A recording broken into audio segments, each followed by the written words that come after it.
दक्षिण पूर्व बंगोपसागर लघुचाप संभावना अच्छी 21 रे घूर्णिबलय 22 रे लघुचाप 24 रे अवपात और परवर्ती 3 दिन मध्य आहुरी अधिक घनीभूत होबार संभावना रही। गतिपथ नहीं कौन स्पष्टता आसनी।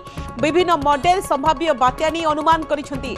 आ बात्या हेले उत्तर तमिलनाडु आंध्र प्रदेश मध्य माड़ होबार संभावना प्रभाव रे ओडिशा रे वर्षा होबार रही।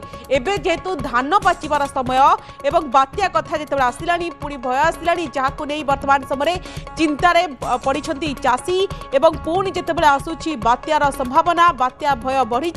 22 तारिख बेलू दक्षिण पूर्व बंगोपसागर लघुचाप सृष्टि हेब।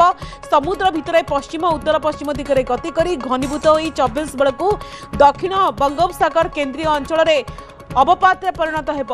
पुणी देखा कि यार केमिति रूपरेख रोचे कौ जिले में बेसी वर्षा हेब तापर पूरा नजर रोची। किंतु अबेल में आम कहीपर शीत दिन में लघुचाप आसुथिबारु बात्या आशंका वर्तमान करा जाउछि। जदिओ लघुचाप अवपात परिणत होगा पर केते शक्तिशाली हेब केउ पथे आगक बढ़िबो स्थल भाग को माड़ी आसिबो कि एने कौनसी स्पष्ट सूचना मिल पारि नाही। किंतु असमय लघुचाप सृष्टि होउथिबा बात्या हेबार आशंका सृष्टि होइछि। जो समय हाड़भंगा शीत हेबा कथा से समय लघुचाप हेबा ये जलवायु परिवर्तन गोटे संकेत बोली पाणीपाग एक्सपर्ट माने कहउछंती। वर्तमान नवेम्बर मास चली ए समय प्रबल शीत अनुभूत होगा कथा किंतु वर्तमान से भली शीत पड़ नथिबा बेले बात्या आशंका सृष्टि होइछि।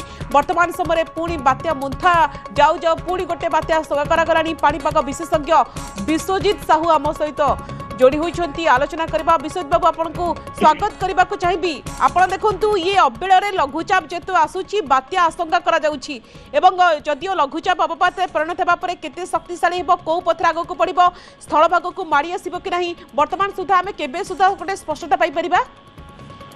नमस्कार आपन जदि देखिबे वर्तमान सैटेलाइट तथ्य जना पड़ुछि कि आपन जो दक्षिण अंडमान सागर रही तथा यार संलग्न जो आपनकर थाईलैंड अंचल रही सेठी गोटे आपनकर घूर्णिबलय क्षेत्र वर्तमान शक्ति अछि।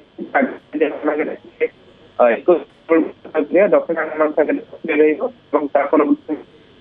लघुचाप परिणत हेब और 24 घंटा भितर 24 बेलू सी दक्षिण पूर्व बंगोपसागर रे गोटे अवपात परिणत हो पारे और ता परवर्ती समय जो तार मूवमेंट रही बहुत अनसर्टेनिटी रही कि केउं दिग को मूवमेंट करिवो। किंतु हम कहि परिबा अवपात पर 24 पर ताको आहुरी 3 दिन जेहेतु समय रहुची समुद्र भितर रहुथिबारु से आहुरी मध्ये घनीभूत हेबो और आम कहिबा 25-26 भितर जो ताको 2 दिन टाइम मिलुची 24-25-26 3 दिन टाइम मिलुची सेठी से आहुरी घनीभूत हो पारे। गोटे आम कहिबा छोट धरण बात्या को मध्ये हम एडी दिया जाय न पारे बोली आम कहि परिबा।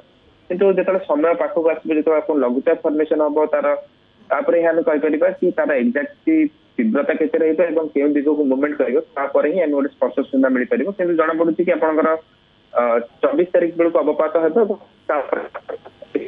बात्या मुंथा निकट रे गला हमें देखिले केमती दक्षिण ओडिशा बेसी प्रभावित होइतिला आंध्र काकिनाडा रे लैंडफॉल कला ए जो संभाव्य बात्या को लेकिन बर्तमान भय बढ़ी जाइछि तो आर प्रभाव केमती रहि पारे बोली आपण आकलन करूछन्ती विश्वजित बाबू।